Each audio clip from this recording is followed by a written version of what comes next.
രാജ്മ വെച്ചിട്ട് ഹെൽത്തി ആയിട്ടുള്ളൊരു കറിയാണ് കേട്ടോ ഉണ്ടാക്കുന്നത്. ചപ്പാത്തിക്കും ചോറിനും എല്ലാം കഴിക്കാൻ നല്ല കോമ്പിനേഷനാണ്. കുക്കർ വെച്ചിട്ടുണ്ട്. കുക്കറിലേക്ക് 2 ടേബിൾ സ്പൂൺ എണ്ണ ഒഴിച്ചു കൊടുത്തു. അതിൻ്റെ കൂടെ തന്നെ 1 സ്പൂൺ നെയ്യോട് ഒഴിച്ചു കൊടുത്തിട്ടുണ്ട്. കടുകിട്ട് പൊട്ടിക്കഴിഞ്ഞ് കഴിയുമ്പോൾ 1 സ്പൂൺ ജീരകം ഇട്ടിട്ട് അതൊന്ന് പൊട്ടിച്ചെടുക്കുക. ജീരകം പൊട്ടിക്കഴിഞ്ഞ് കഴിയുമ്പോൾ അതിലേക്ക് ഒരു സവാള ചോപ്പ് ചെയ്ത് ചേർത്ത് കൊടുക്കുന്നുണ്ട്. അതിനുശേഷം അത് ശരിക്കും ഇളക്കി കൊടുക്കുക. ചെറുതായിട്ടൊന്ന് വാടി തുടങ്ങുന്ന സമയത്ത് 3-4 പച്ചമുളക് മുറിച്ചത് ചേർത്ത് കൊടുക്കുക. അതും കൂടി ചേർത്തിട്ട് ശരിക്കും ഒന്ന് മിക്സ് ചെയ്ത് കൊടുക്കണം. അതിനുശേഷം അതിലേക്ക് ചേർക്കാൻ പോകുന്നത് ശരിക്കും വാടി കഴിയണം. അതിനുശേഷം അതിലേക്ക് ചേർക്കുന്നത് കുറച്ച് കരിവേപ്പിലയാണ്. പിന്നെ ഒരു തക്കാളി ചോപ്പ് ചെയ്തും ചേർത്ത് കൊടുക്കുന്നുണ്ട്.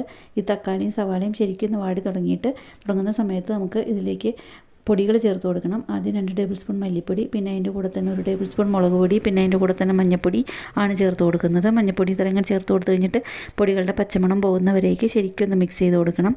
പൊടികളുടെ പച്ചമണം പോയി കഴിഞ്ഞ് കഴിയുമ്പോൾ അതിലേക്ക് ഒരു വലിയ കഷ്ണം ഇഞ്ചി ചതച്ചതും അതുപോലെ തന്നെ 4-5 അല്ലി വെളുത്തുള്ളി ചതച്ചതും ചേർത്ത് കൊടുക്കുന്നുണ്ട്. അതിനുശേഷം ഇത് ഇഞ്ചിയുടെയും വെളുത്തുള്ളിയുടെയും പച്ചമണം പോകുന്നവരേക്ക് ഒന്ന് വഴറ്റി കൊടുക്കണം. അതിനുശേഷം നമ്മൾ നേരത്തെ കഴുകി വൃത്തിയാക്കി വെച്ചിരുന്ന രാജ്മ ചേർത്ത് കൊടുക്കുന്നുണ്ട്. ആവശ്യത്തിനുള്ള ഉപ്പോട് ചേർത്ത് കൊടുക്കുക. അതിനുശേഷം 1 ടേബിൾ സ്പൂൺ ഗരം മസാല ചേർത്ത് കൊടുക്കുന്നുണ്ട്. ശരിക്കും ഒന്ന് മിക്സ് ചെയ്ത് കൊടുക്കുക. ശരിക്കും ഒന്ന് മിക്സ് ചെയ്ത് കൊടുത്തു കഴിഞ്ഞതിന് ശേഷം ആവശ്യത്തിന് വെള്ളം ഒഴിച്ചിട്ട് കുക്കറിൽ ഇത് വേവിച്ചെടുക്കുക. കുറച്ച് സമയം വേണം, ഒരു 4-5 വിസിലിൽ വേണം വേവിച്ചെടുക്കാനായിട്ട്. അപ്പോൾ അതാ വെന്ത് കഴിഞ്ഞ് നമ്മൾ കുക്കർ തുറന്ന് നോക്കുമ്പോൾ അതാ ശരിക്കും വെന്തിരിക്കുന്നുണ്ട്. ഇതൊന്ന് മിക്സ് ചെയ്ത് കൊടുക്കണം. മിക്സ് ചെയ്ത് കൊടുക്കുന്നതിൻ്റെ കൂടെ തന്നെ നമുക്ക് തവി വെച്ചിട്ട് ഇത് ചെറുതായിട്ടൊന്ന് ഉടച്ചു കൊടുക്കാം കേട്ടോ. അപ്പോൾ കറിക്കൊരു കുറുകിയ ചാറ് പോലെ കിട്ടും. കുറച്ച് രാജ്മ അങ്ങനെ ഉടച്ചു കൊടുക്കുമ്പം അതിനുശേഷം ചപ്പാത്തിയുടെ കൂടെ കഴിക്കാനായിട്ട് നല്ല ബെസ്റ്റ് കോമ്പിനേഷനാണ് കേട്ടോ. അപ്പോൾ അതാ ചപ്പാത്തിയും കാപ്പിയും ആണെന്ന്. ഇതുപോലുള്ള ഈസി റെസിപ്പികൾക്കായിട്ട് സബ്സ്ക്രൈബ് ചെയ്ത് ഒന്ന് ഫോളോ ചെയ്തേ.